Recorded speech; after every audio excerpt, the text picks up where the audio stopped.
રાજ્યની શાળામાં વેકેશન લંબાવવા મુદ્દે વિરોધાભાસ જોવા મળ્યો છે. રાજ્ય શાળા સંચાલક મહામંડળ અને સ્વનિર્ભર શાળા સંચાલક મહામંડળ વચ્ચે મતભેદ જોવા મળી રહ્યો છે. સ્વનિર્ભર શાળા સંચાલક મહામંડળ સ્કૂલમાં વેકેશન લંબાવવાના વિરોધમાં છે અને રાજ્યની 8,500 શાળામાં વેકેશન ન લંબાવવાની તેઓએ રજૂઆત કરી છે.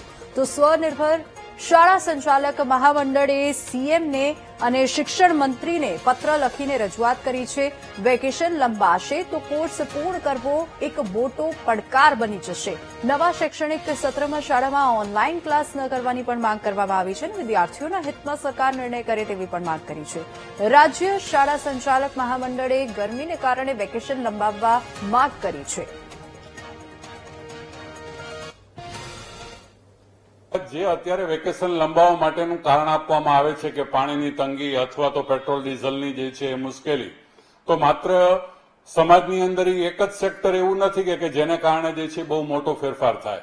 ખરેખર પેટ્રોલ અને ડીઝલની જો તંગી હોય તો સમાજના એવા ઘણા બધા ક્ષેત્રો છે કે તેની અંદર જો કાપ મૂકીએ તો કદાચ શિક્ષણની અંદર જે છે લંબાવવા કરતા એમાં જો કાપ મૂકીએ તો ઘણું બધું પેટ્રોલ અને ડીઝલની બચત આપણે કરી શકીએ એમ છીએ.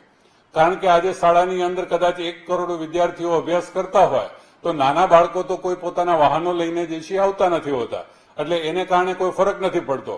તેમજ જો વિદ્યાર્થીને જે છે ઘરે જ રાખવામાં આવશે અને જો શાળાએ નહીં બોલાવવામાં આવે તો જે 5 કલાક શાળાએ રહેવાના છે એને બદલે કદાચ 5 કલાકે પોતાનું સ્કૂટર કે વાહન લઈ અને જે છે રખડશે તો કદાચ પેટ્રોલ ડીઝલ જે છે વધારે વપરાશે. એટલે એનો ઉકેલ નથી. હા, એવું આપણે જે છે વિદ્યાર્થીઓ અને વાલીઓને સમજાવી શકાય કે શક્ય હોય ત્યાં સુધી શાળાની અંદર તમે જાઓ ત્યારે સાયકલ લઈને આવો અથવા તો જે છે એ એવી ગોઠવણ કરો કે જેથી પેટ્રોલ અને ડીઝલની આપણે બચત કરી શકીએ. એટલે આ એક એમ કે 10 દિવસ કે 15 દિવસ વેકેશન લંબાવવું એ એનો ઉકેલ નથી કે જેને કારણે આપણે બહુ મોટો ફેરફાર કરી શકીએ.